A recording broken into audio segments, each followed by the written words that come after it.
Summary, findings, observations, and comparisons. This is the final part of a 7-part series on studying and practicing with the Iddhipāda-Vibhaṅga Sutta, an analysis of the bases of power. So I may have mentioned this before, but if this sutta on the analysis of the bases of power is mostly for monastics, what would be any significant differences for a lay version? And I also discovered towards the end of producing this series that, quote, the practice that leads to the development of the basis of psychic power, end quote, is specifically, explicitly stated in the linked discourses 51-2. And this is just that section, a translation from Bhante Sujato.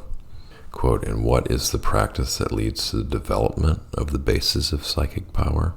It is simply this noble eightfold path, that is, right view, right thought, right speech, right action, right livelihood, right effort, right mindfulness, and right immersion. This is called the practice that leads to the development of the basis of psychic power. Maybe a lot of the practices and way of working with this sutta is kind of for naught, or maybe it's just now an interesting consideration, or maybe there's something to it, I don't know.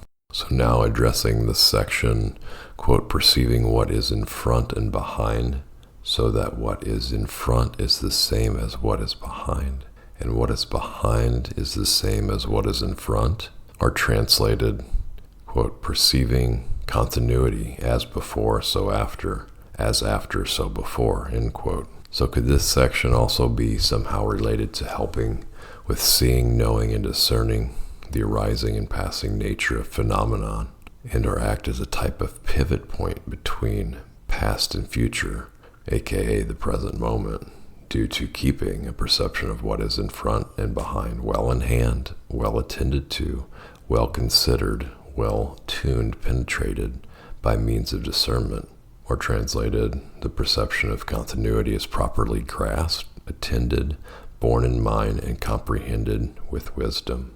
It's playing on this perception or this way of doing things of what is in front and behind in continuity. If you take the present moment and then you go in front of that or behind that, when we're considering time or timelines, timetables, time matrices, are just this perception of continuity, translated that way or looked at that way. And that's, well attended to, well considered, well tuned, grasped, borne in mind, comprehended with wisdom. Then can this be a type of strategy, a way of establishing oneself with awareness so that arising and passing nature of phenomena on perceived linear time could be more easily discerned? Seems like it wouldn't hurt anything. So now here's kind of a woo-woo and run-on sentence alert after I read what I'm going to address here, the section of the sutta I'm going to address, kind of really get into some kind of out there speculation when it comes to kind of esoteric teachings and whatnot. My guesses on why the Buddha languaged this the way he did and then broke it down. So anyway, this is on the main section again, the kind of encoding, encapsulation of the entire sutta in this one paragraph that he later goes on to unpack, and I'll just read it again here. Quote, there is the case where a monk develops the base of power endowed with concentration, founded on desire and the fabrications of exertion thinking. This desire of mine will be neither overly sluggish nor overly active, neither inwardly constricted nor outwardly scattered. He keeps perceiving what is in front and behind, so that what is in front is the same as what is behind. What is behind is the same as what is in front. What is below is the same as what is above, and what is above is the same as what is below. He dwells by night as by day, and by day as by night, by means of an awareness thus open and unhampered. He develops a brightened mind. End quote. So here we go after the first couple of sentences here with my run-on sentence commentary if needed afterwards. So the main thing here is, why would the Buddha initially give these somewhat cryptic instructions in this sutta on the basis of power, then go on to explain them in ways where some don't seem immediately obvious and are related to the initial cryptic instructions that I just read? Could this be a nod to various occulted means to power using some of the same kinds of imagery, while at the same time decrypting in a manner that could be critical to established occult systems for those with eyes to see and ears to hear? And or even going so far here as to the initial cryptic instructions actually being what is only taught secretly to some occult initiates, then saying there's deeper layers of decoding, while critically commenting by reading between the lines in the subtext on the existing occult schools and systems. That is, not with some kind of reformulated, recreated, homogenized, special 360 vision for, quote, perceiving what is in front and behind, so that what is in front is the same as what is behind. What is behind is the same as what is in front, end quote.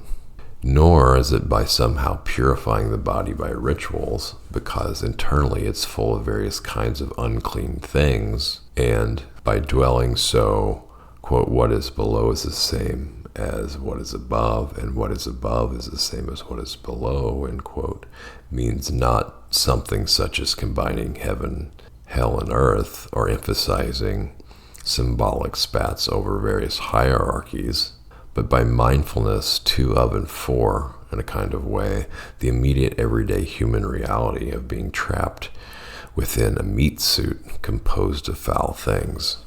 From my understanding currently, the Buddha would be critical of some of the teachings and practices of his day, and he would also be able to immediately give kind of a reference point that the teachings that were being criticized, he would give reference points for these that the people he was talking about them to would immediately recognize, and then go on to explain in a way they could understand kind of what the more helpful, wise, skillful version of what was being kind of unskillfully, unwisely, unhelpfully taught and practiced.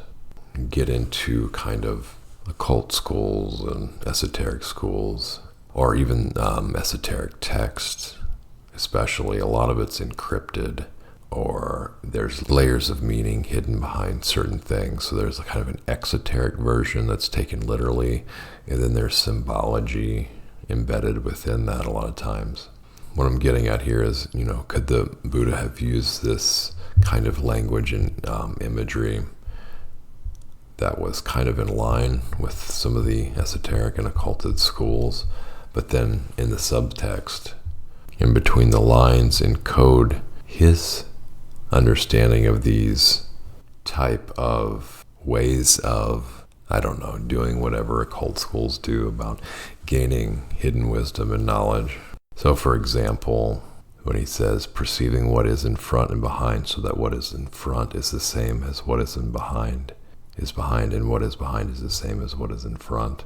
There's this one esoteric occult teaching about 360 vision, where supposedly there's this ability, if I'm remembering this right or getting this right, where one can see in all directions at once, either with their inner vision to the outside, or with their physical vision somehow, I don't know.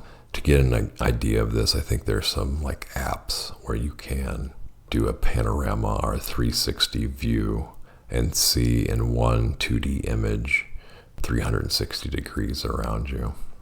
But as I've gone into here, that's not what the Buddha meant by perceiving what is in front and behind, so that what is in front is the same as what is behind, and what is behind is the same as what is in front. I've gone into that, or we, if you're listening to this. And then there's, of course, this practice in some schools and teachings of purifying the bodies with rituals, bathing rituals, burning certain things, all kinds of other stuff. But here the Buddha talks about the body's internally full of various kinds of unclean things. And while some people can do internal cleanses, there is a perception of, well, if these guts were spilled out on a table, I mean, how clean can they be if there's food and stuff and waste going through them all the time? I mean, in one way, what kind of purity can there ever be in some sense of the word? And then this classic one, though, what is below is the same as what is above, and what is above is the same as what is below. There's this classic esoteric axiom, as above, so below, and also as within, as without. So this is kind of like talking about the correspondence between, if something happens in the heavens, then it's going to have some kind of correlation here on earth. And I guess if there's something going on earth, there's going to be some kind of correlation in the lower realms, hell realms. And so by what is below is the same as what is above, and what is above is the same as what is below. He's not talking about that so much, and he's not talking about a combination of heaven, hell, and earth, or even different hierarchies about higher and lower on the food chain. But he's talking about the mindfulness of the immediate everyday human reality of being in this meat suit, composed of these foul things, these 32 parts of the body. So I just thought that was a kind of interesting take on some of these different occulted, esoteric, still taught and established sometimes perceptions and teachings, and keeping things hidden and less initiated, which in general, some of those things I feel don't need to have initiations or self-initiations, okay? And especially during these times where there's so much access to information and seem to be at a state of consciousness where a lot of this stuff is okay without initiations. However, there's still some teachings and practices that require initiation, require the teaching and training and tutelage, supervision, guidance of someone who's gained mastery and successfully does such initiations, because some of this type of information and practices, if given to the wrong people at the wrong time, is kind of like giving a flamethrower to a 3-year-old. And then going on now, why would the Buddha draw attention to and give instructions to invert something, anything? And in this instance, I mean here to dwell or meditate as by day, so by night, as by night, so by day, by developing the basis of psychic power that has immersion due to enthusiasm and also energy, mental development, and inquiry. An act of effort with the same features, attributes, and signs by day as by night, and then develop it with the same features, attributes, and signs by night as by day. So this seems kind of like an inversion. And are there other instances where the Buddha specifically instructs inversions this explicitly? And it's also interesting here to note, are these the proper translations? Because what I'm going to read here is kind of a paradox of this. To front load an answer really quick or briefly, it might just be the context of the audience too. Certain audiences might need to hear it one way. Other audiences might need to hear it another way. It might apply to some during certain conditions and times and not to others. This is taken from MN 4, is it Majjhima Nikaya 4? There are some contemplatives and Brahmins who have the perception of day when it is night, and of night when it is day. This, I tell you, is their being in a dwelling of delusion. As for me, I have the perception of day when it is day, and of night when it is night. This is also translated by Bhante Sujato as, there are some ascetics and Brahmins who perceive that it's day when in fact it's night, or perceive that it's night when in fact it's day. This meditation of theirs is delusional, I say. I perceive that it's night when in fact it is night, and perceive that it's day when in fact it is day. So if this is an inversion, though, in this sutta, about kind of not going exactly what he said to these Brahmins in Majjhima Nikaya 4, if it is a type of inversion, Could the subtext involve inversions on how day and night came to be in this world? And so thus, could this make the instructions laid out here actually invert the inversion for a restoration? So inverting an inversion actually removes the inversion, puts it back upright. And I'll link to a article about the Earth's axial tilt, which explains kind of how way back the changes in the tilt of the Earth, which would affect daylight, nighttime, daytime, nighttime. And just to me, the phrase turning upright what had been overthrown, or righting the overthrown, from a popular refrain ending plenty of suttas, is pretty close to inverting an inversion. So just this is a classic way that plenty of suttas end, and just kind of illustrates this point of inverting an inversion, putting back right what's been tipped over and distorted, done wrong, restoring something. So here's the refrain, one translation of it. Magnificent Master Gotama, magnificent Master Gotama. Master Gotama has made the Dhamma clear in many ways, as though he were turning upright what had been overthrown, revealing what was hidden, showing the way to one who was lost, or holding up a lamp in the dark for those with eyesight to see forms. I go to Master Gotama for refuge, and to the Dhamma, and to the Sangha of bhikkhus. From today let Master Gotama remember me as a lay follower who has gone to him for refuge for life. Or just one other translation here from Bhante Sujato.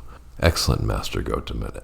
Excellent Master Gotama, as if he were righting the overturned, or revealing the hidden, or pointing out the path to the lost, or lighting a lamp in the dark so people with good eyes can see what's there.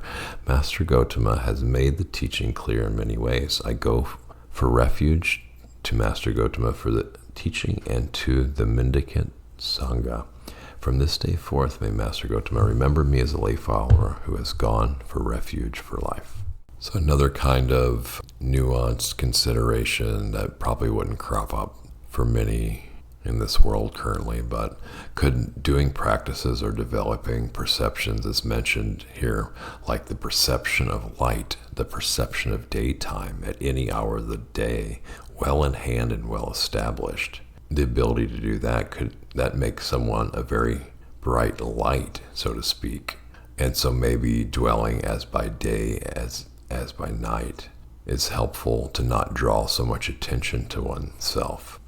So this is just kind of like, a beacon, a lighthouse in the darkness. Obviously, it's going to be seen, and people will know where it's at and be able to easily access someone shining so brightly with really no other light sources around, right? Metaphorically here. Being able to dwell by day as by night. Maybe one wouldn't stick out like a sore thumb so much to, potential forces and beings who would probably not like to see someone shine so bright, or it can make them look bad, or might tend to take some of their power away, their influence away.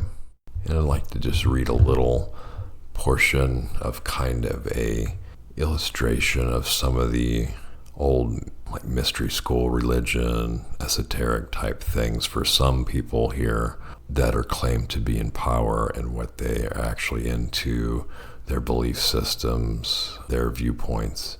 And this is from pages 43 and page 104 of an overview of the world system of bondage and separation from life that's found at the Gemstone University website.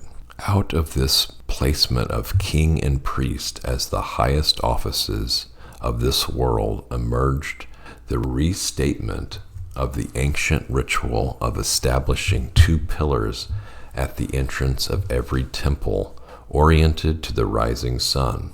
Rising sun equals Horus, rising or horizon, coming over the horizon on the first day of spring on the vernal equinox. These two pillars represent the line of the king and the line of the priest, who established their lineages to control the land and the law throughout history to the present time. Then here, the storyline of the Isis and Osiris mystery cult is simple and quite instructive. There are 9 godheads in the primary Egyptian pantheon known as the Ennead. Anu sits at the top of the Council of 9, the Ennead. Below him are 2 sets of brother-sister twins, husband and wife, that embody the physical earth in its primordial elements, earth, air, fire, and water. Out of these emerge another 2 sets of brother-sister twins, husband and wife, representing the polarity of dark and light in the false light matrix of the hologram containment field. These are Isis and Osiris on the light side, from who emerges the prodigal son, sun/sun, S-O-N, Horus, who rises in the east at the horizon, Horus rising, Set and Nephils, can't pronounce the name of Set's feminine counterpart, counter the light as it is extinguished on the western horizon by Set as he removes the light of the day at sunset and gives it over to his sister wife to cover the night. Light and dark, black and white, the never-ending polarity displayed for all to see on every Masonic temple floor in Westminster Abbey and many more from their checkerboard floor. And that's the end of the 2 selections from an overview on the world system of bondage and separation from life. So continuing now on with this notion of light. So maybe having this, quote, the perception of light, the perception of daytime at any hour of the day, well in hand and well established, is a boosted illumination of consciousness to neutralize forces of light and darkness, especially when added to the sort of swapping of perceptions for day and night. Such day and night perception swapping, coupled with the perception of light, allows for light to prevail amongst what some say are now unnatural, manipulated periods of sunlight and no sunlight on Earth, where others say in a far ancient time the Earth had 2 suns and no darkness. And perhaps this also lends skillful perceptions of night, unlike some symbolic representations of night, like a nuclear winter or dark ages or a worldwide virus.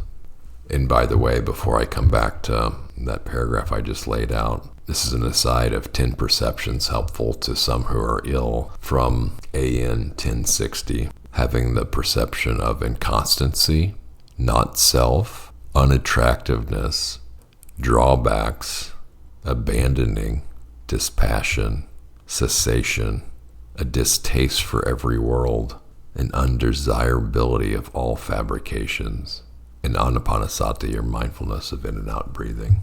So if one has mastered consciousness on both the light and dark sides of it, or if you want to say maybe positive or negative, then if there's way too much light, it's almost blinding. Then if one has this kind of notion of dwelling at daytime or around light in the same way they dwell at nighttime, and vice versa, if something's really dark and bleak and negative or night, and someone can be and dwell how they do in the daytime when there is light, then if both of those polarities are mastered, so if there's an imbalance at any time, it can rebalance that, then that seems to act as a neutralizing force in the world, a rebalancing force, one that leads towards liberation.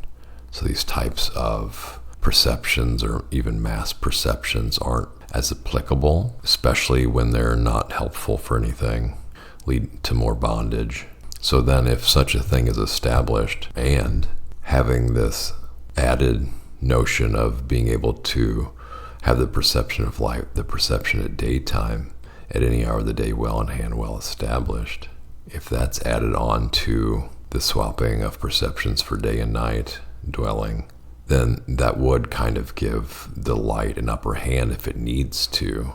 So if, maybe a counterpart that would also master these swapping of perceptions of light and darkness, day and night, but then also be working for the darkness, the negativity, the kind of service to self thing, as their agenda, well then having this ability to bring light in at any time, again, added with this mastery of day and night perception, well then that's going to, at least it seems like, be a force for goodness. And by that I mean established ethically, and being a force for cause, for liberation, well-being for oneself and others, short-term and long-term, leading towards release, unbinding, nibbana. And just having this alleged manipulation of these times of sunlight and no sunlight, some say, or just tossing that off a little bit off. If the earth is a little bit off its axis, then this wobble and whatnot, then, what is the most conducive periods of light and darkness for the population? If this is something that's been manipulated on higher levels, which I'll link to in the show notes, how could it be righted? How could it be adjusted to, if it can't be righted or corrected, in order to benefit ourselves and others? Of course, I don't know the answers to that, but having the knowledge available, the actual ancient history, if it's accurate, available, can this help? Can it distract some people from practice? What degree of knowledge and knowing is necessary on this? How much should we share it, and to who? How should we view it, and how should we respond to it, if at all? And that ends this summary section with some of my findings, observations, and comparisons.